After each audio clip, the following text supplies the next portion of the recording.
The Dano-Swedish War of 1808–1809 was a war between Denmark, Norway and Sweden due to Denmark-Norway's alliance with France and Sweden's alliance with the United Kingdom during the Napoleonic Wars. Neither Sweden nor Denmark-Norway had wanted war to begin with, but once pushed into it through their respective alliances, Sweden made a bid to acquire Norway by way of invasion, while Denmark-Norway made ill-fated attempts to reconquer territories lost to Sweden in the 17th century. Peace was concluded on grounds of status quo ante bellum on 10 December 1809. Background: during the War of the First Coalition, Denmark, Norway and Sweden had remained neutral. The two Nordic countries also intended to follow this policy during the War of the Second Coalition, and had in 1800, together with Prussia and Russia, formed the Second League of Armed Neutrality in order to protect their neutral shipping against the British policy of unlimited search of neutral shipping for French contraband. The League would, however, be dissolved following the British naval attack against Copenhagen and the death of Tsar Paul I of Russia in 1801. After the collapse of the alliance, and Denmark-Norway's brief war against the United Kingdom, Sweden and Denmark still continued their neutrality policy. In 1805 Sweden joined the war against France, but following the rapid French advance through northwest Germany and the defeat at Lübeck,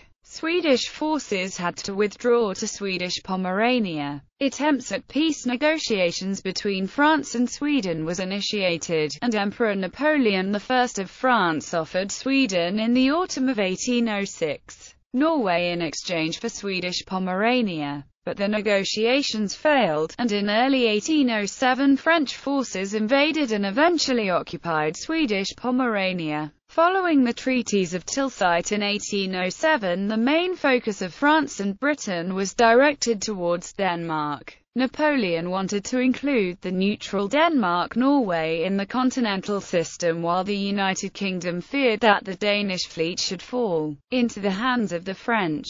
Britain's attack and subsequent bombardment of Copenhagen led to the seizure and destruction of large parts of the Danish fleet and the Danish choice to conclude an alliance with Napoleon. The alliance between Denmark, Norway and France was signed at Fontainebleau on 31 October 1807. The agreement indicated vague promises from the French that they would help Denmark-Norway regaining its fleet, while Denmark had to commit themselves to participate in an eventual war against Sweden together with France and Russia. Crown Prince Frederick of Denmark-Norway was reluctant to participate in war against Sweden, but he decided to declare war against Sweden with the aim of conquering the territory which Denmark had lost after the Treaty of Bromsbro and Treaty of Roskilde, and since Sweden's attention was on Finland following the Russian invasion in February 1808, he saw it as easier to take back the territories. On 14 March 1808, the Danish minister in Stockholm presented the declaration of war to the Swedish government, and the Swedish king, Gustav IV Adolf, replied with planning an invasion of Sjælland, in order to force Denmark to conclude separate peace. This plan was, however, temporarily sidelined, and the Swedish troops in Götaland were instead placed in a defensive position, following rumors that Napoleon had sent reinforcements to Denmark. King Gustav IV instead approved the plan drawn up by Gustav Moritz Armfeldt on an invasion of Norway to compensate for a possible loss of Finland. Armies. The Swedish Army stationed in Sweden counted a total of 23,000 men, 7,000 in southern Sweden under the command of Count Johan Christopher Toll, 14,000 towards the Norwegian border under the leadership of Gustav Moritz Armfeldt, and 2,000 in Norrland under Johan Bergenstråle. The Swedish army was fairly well equipped and the soldiers were well trained. But under the pressure from two fronts, the Swedes had been forced to retain the ability to send troops wherever they were needed the most. The main theatre of war was in the east, where the Russian invasion threatened the Swedish rule in Finland. But the threat from Denmark, Norway and France was taken seriously. The Swedish Western Army was divided into two wings. The right wing was led by Armfeldt himself, and the left wing were led by Major General Vedrzak. The Army's right wing furthermore consisted of Colonel Carl Pontuskan's Flying Corps of approximately 650 men in Dalby, Colonel Leonstedt's 1st Brigade of approximately 1,600 men in Ida, Colonel Schroeter's 2nd Brigade of about 2,500 men in Toxmark, Colonel Bror Cederström's 3rd Brigade of approximately 1,750 men in Holmedel, and Colonel Johan Adam Kronstedt's 4th Brigade of approximately 1,700 men in the area east of the Marker. The Army's left wing consisted mainly of one brigade at Stromstad, one at Toftedal and one in the area between Gothenburg and Uddevalla. Swedish regiments: Hälsinge Regiment, Skaraborg Regiment, Kalmar Regiment, Life Grenadier Regiment, Bohuslän Regiment.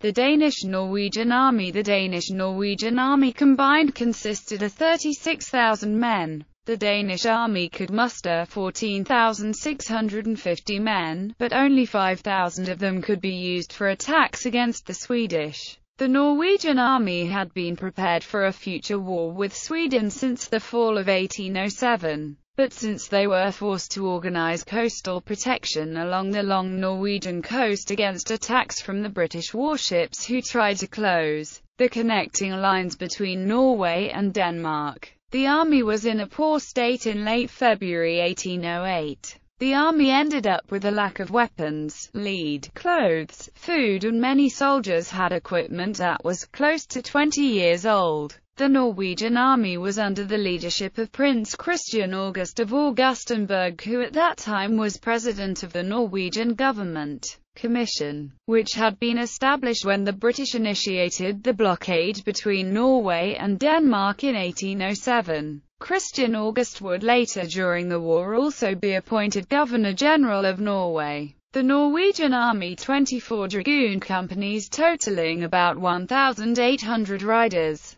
14 musketeer battalions for a total of about 8,400 men, 10 sharpshooter companies totaling about 1,200 men, 10 depot battalions for a total of about 5,000 men, 8 grenadier battalions for a total of about 4,800 men, 6 fortress batteries totaling about 300 men, 3 field batteries totaling approximately 300 men, 2 ski battalions totaling about 600 men, 1 Jaeger battalion of added 600, later 720 men, a light battalion of about 600 men, a pioneer company of about 150 men. Stadtholder Christian August had only 8,000 men available at the beginning of the war along the border from Svinesund to Trondelag, and they had to take in many untrained recruits in order to fill up the ranks. The Norwegian defense after the stationing of the troops at the border was completed in late March 1808. Christian August divided the southern forces along the border on Ostlandet from south to north. Colonel Hans Gram Holster's right-wing brigade with approximately 3,400 men in the area from Svinesund to Rodines. Colonel Werner de Souza's Centre Brigade with about 1,900 men in the area from Rodines to Kongsvinger. Colonel Bernhard Deitel von Staffeldt's left-wing brigade with roughly 1,300 men in the area from Kongsvinger to Elverum. Colonel Christopher Frederick Lozo's 1st Reserve Brigade with some 1,700 men in the area from Vormsund to Fetsund. Colonel Johan Andreas Ohm's 2nd Reserve Brigade with approximately 650 men from Gronsund to Fetsund. The Norwegian troops in the southern defense amounted to about 9,000 men. In addition, there were 3,300 men stationed in Trondelag for the defense in the north. Colonel Carsten Gerhard Bang with a brigade of about 2,100 men in Røros. Lieutenant General Carl von Schmettau with a brigade of about 1,200 men in Indherred. It was also stationed 2,000 men in Trondheim and Kristiansand, and 6,200 men in Fredriksveen and Bergen fortress garrisons Fredrikstad, about 2,350 men, Fredriksen, about 1,250 men, Kongsvinger fortress, about 900 men, Akershus fortress, about 800 men. The French army at the outbreak of war. Napoleon had sent reinforcements to Denmark from France, Spain and the Netherlands under the leadership of Marshal Jean-Baptiste Bernadotte, which meant that the Danish-French force consisted of approximately 81,000 men. The French made it a condition for their participation in the war against Sweden that the coalition army was to be under French command. War preparations. On the 5th of March, several days before the Danish government had decided to declare war on Sweden, Marshal Bernadotte, who at that time was French governor of Hamburg and the other Hanseatic cities, started his march towards Denmark with the coalition army of 32,000 men. But it seems likely that Napoleon at the time was not willing to let their troops go into direct action, because after Bernadotte had camped with large parts of the coalition army on Sjælland, he was not ordered to continue his advance against the Danish shipping ports. The ice also started breaking up in mid-March, and to everyone's surprise, the first British warships started to show up even as ice floes still lay densely packed. Admiral Hyde Parker had wintered in Gothenburg the winter of 1807–08 with his squadron and came down very early in the straits between the Kattegat and Baltic Sea. Bernadotte, who had lost valuable time while lying icebound, also lost the ability to secure passage before the arrival of the British warships. The troops' presence in Sjælland, Fyn and Jutland was more a burden than help to the Danish population. Another problem arose after the news that Spain had revolted against Napoleon was known in Denmark, and the Spanish troops had to be disarmed and interned. In mid-April 1808, the Danish-French plan for an invasion of Sweden was called off and attention was directed towards the Swedish-Norwegian border.